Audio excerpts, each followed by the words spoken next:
Hello everyone and welcome back to my channel. I'm Steve and I'm a PhD candidate in the Department of Physical Education and Sports Sciences at National Taiwan Normal University. If you have been following the world of sports science and metabolism lately, you might know that we are living through a massive shift in how we talk about body composition and health. For decades, the narrative around obesity was eat less and move more. But as we have discussed on this channel, biology is rarely that simple. Today, we are diving into a landmark special communication recently published in the Journal of American Medication Association, which is also known as the JAMA, regarding the World Health Organization's brand new guideline on GLP-1 therapies. This isn't just about weight loss steps. It's actually about a foundational shift in global health strategy. Let's dive into it. First, let's look at the why.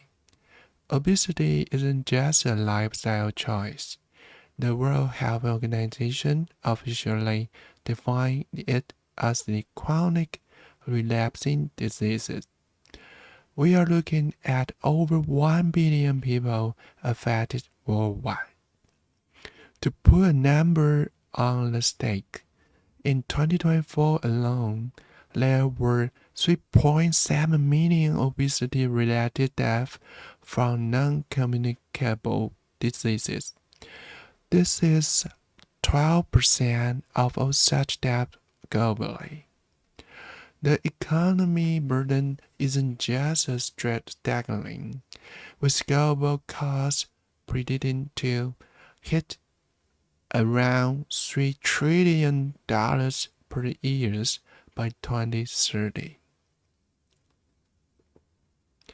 Enter GLP-1 therapies, originally developed for diabetes in 2005. This medication mimics hormones that target our brain's hunger signals, specifically in the hypothalamus, to promote satiety and dietary gastric emptying. As of October 2025, we have 12 approved GLP-1 therapies for diabetes and/or obesity, with over 40 more in the pipeline, and the benefits are proving to be broadly metabolic.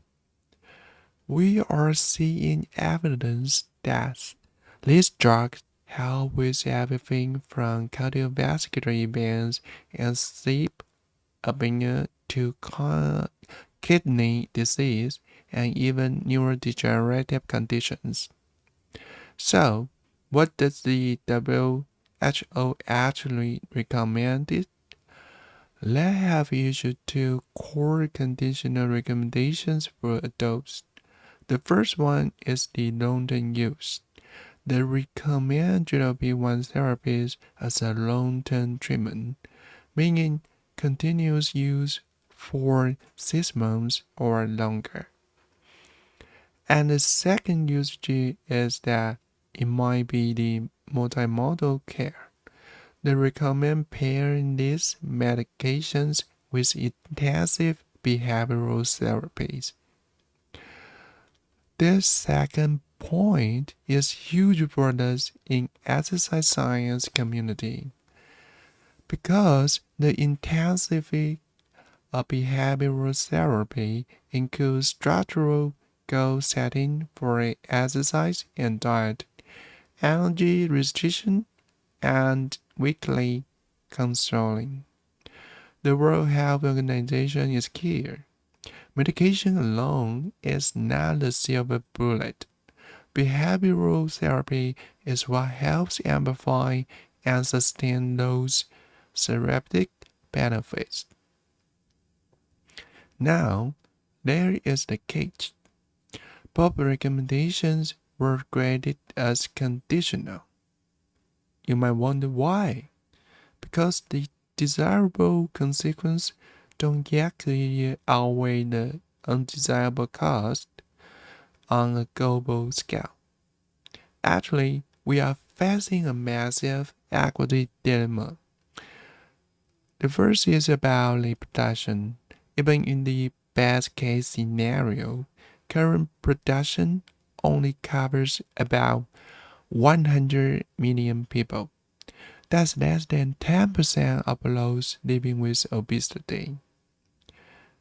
And the cost, the high price and lack of health system readiness in many countries means that these life-saving tools are not reaching everyone. Less about the prioritization. Because we cannot treat everyone yet, the World Health Organization's next focus in 2026 is creating a framework to identify those at the highest risk, like people with obesity plus diabetes or heart diseases. So the big takeaway from the JAMA paper is that we need a new obesity management ecosystem. This means moving away from just risk factor control to comprehensive disease management. It means seeing patients as co-creators of their health journeys. And most importantly, it means ensuring that as these patients expire, like the semaglutide patent in 2026, we find ways to make generic versions and oral formulations accessible to everyone, not just the well-being. So we are at a tipping point. Effective reversals of obesity is now a realistic prospect.